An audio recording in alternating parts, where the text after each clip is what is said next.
요한복음 14장 25절에서부터 27절까지 말씀입니다.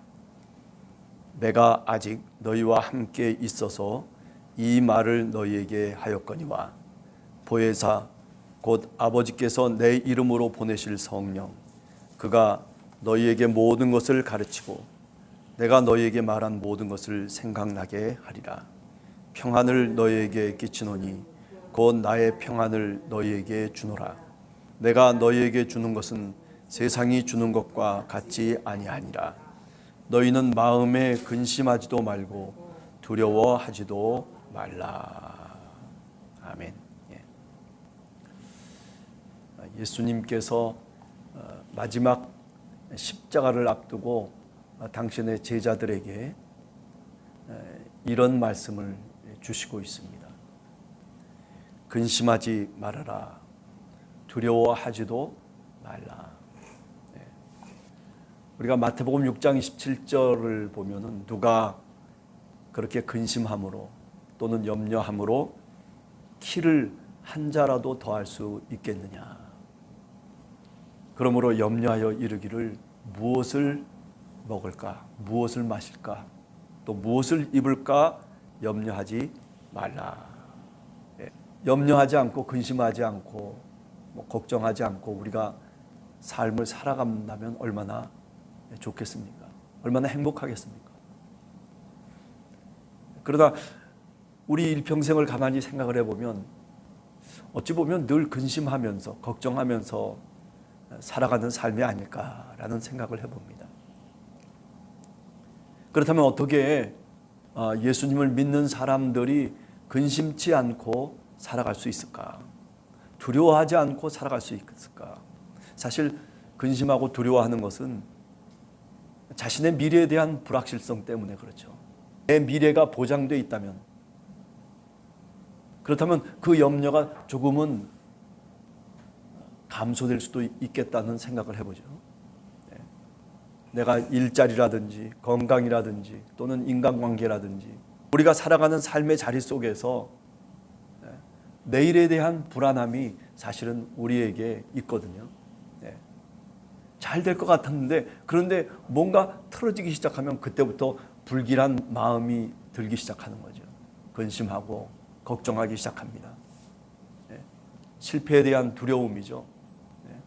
아니 뭔가 변화가 되고 뭔가 새로운 것이 내 삶 속에 도전이 오면 그러면 사실 익숙하지 않기 때문에 내가 늘 하던 것이 아니기 때문에 이 변화를 감당할 수 없는 경우들도 생기죠.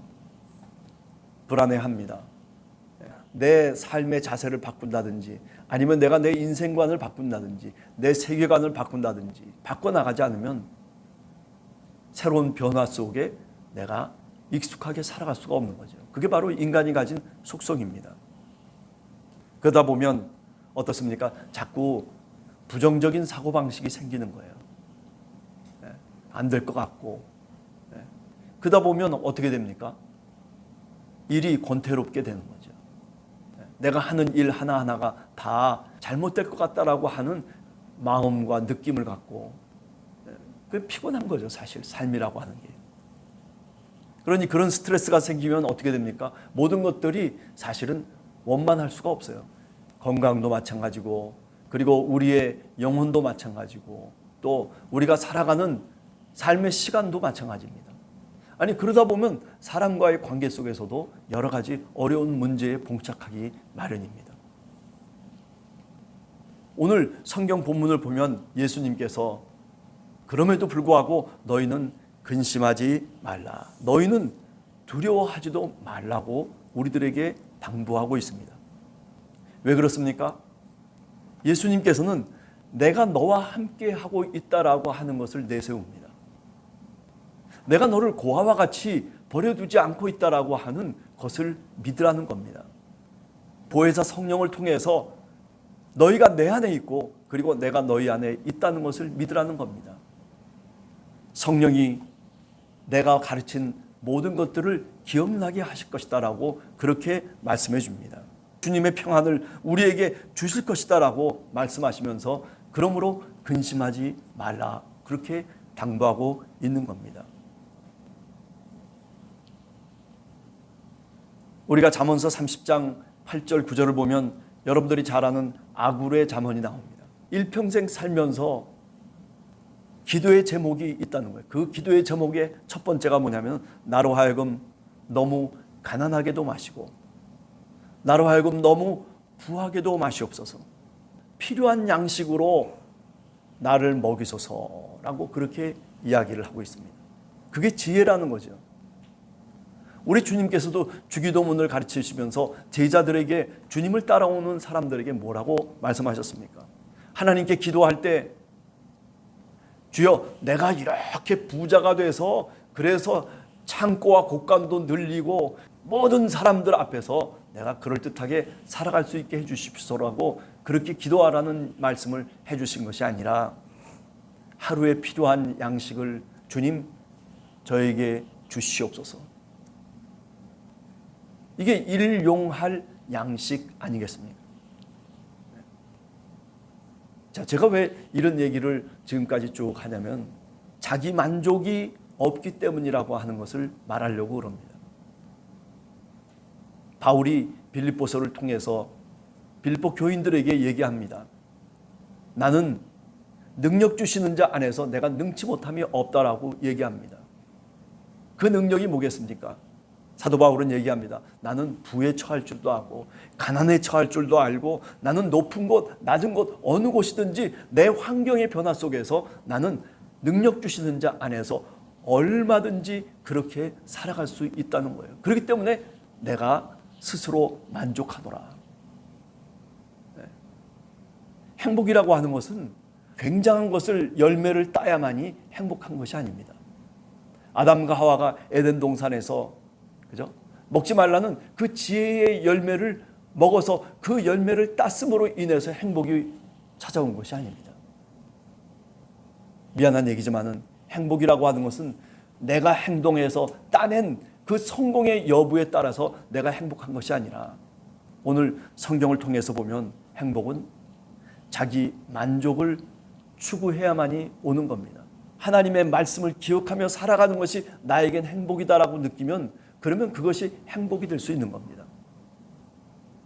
오늘도 내가 교회를 섬기면서 살아가는 것이 행복이라고 그렇게 내 스스로 믿고 그렇게 확신하면 그것이 행복이 되는 겁니다.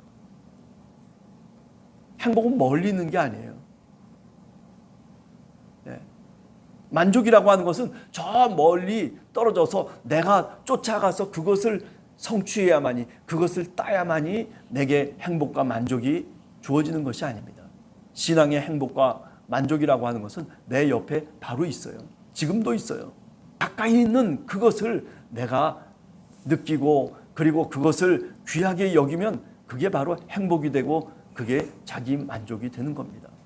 아내가 있기 때문에 내 남편이 있기 때문에 내 자녀가 있기 때문에 아니면 나에게 이런 일자리를 하나님이 주셨기 때문에 교회 속에서 살아가기 때문에 봉사할 수 있기 때문에 헌신할 수 있기 때문에 내가 다른 사람을 용서하고 사랑할 수 있기 때문에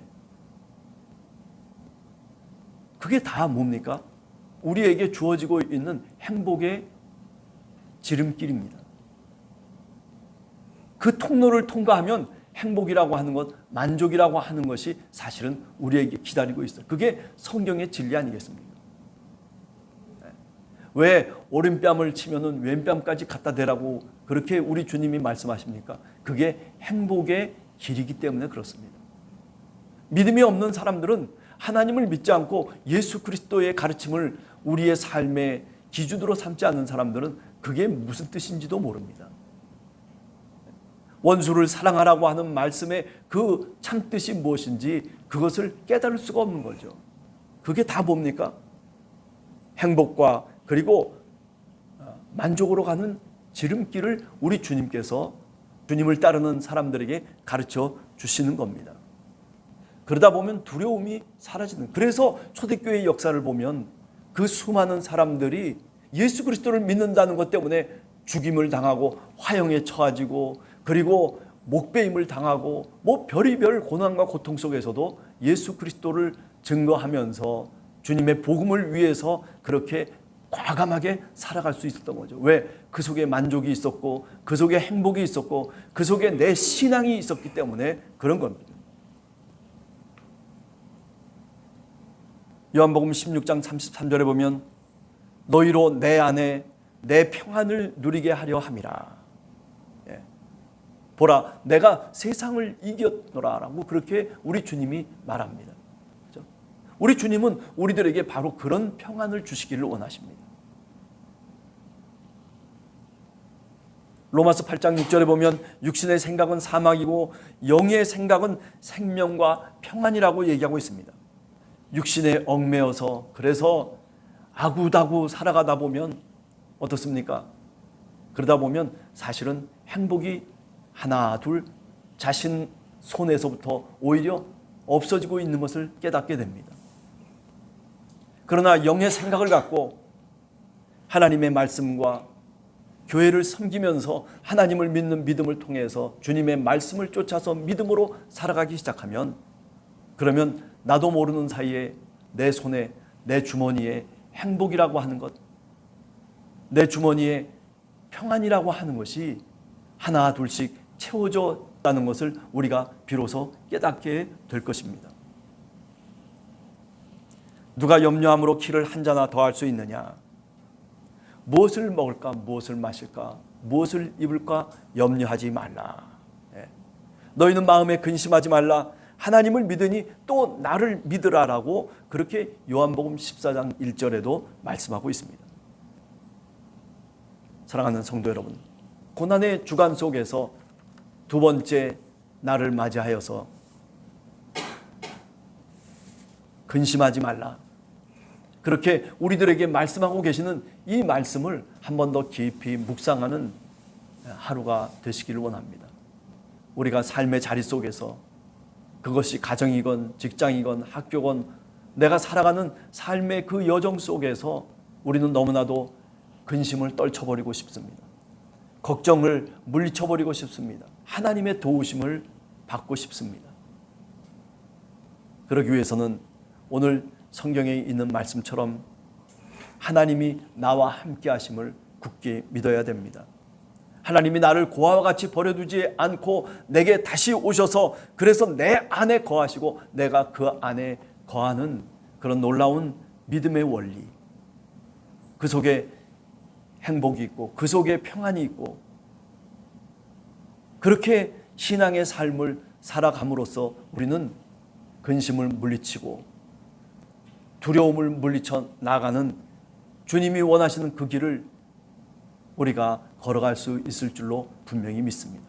오늘 하루 이런 주님의 평안이 여러분들 속에 있게 되기를 간절히 소원합니다.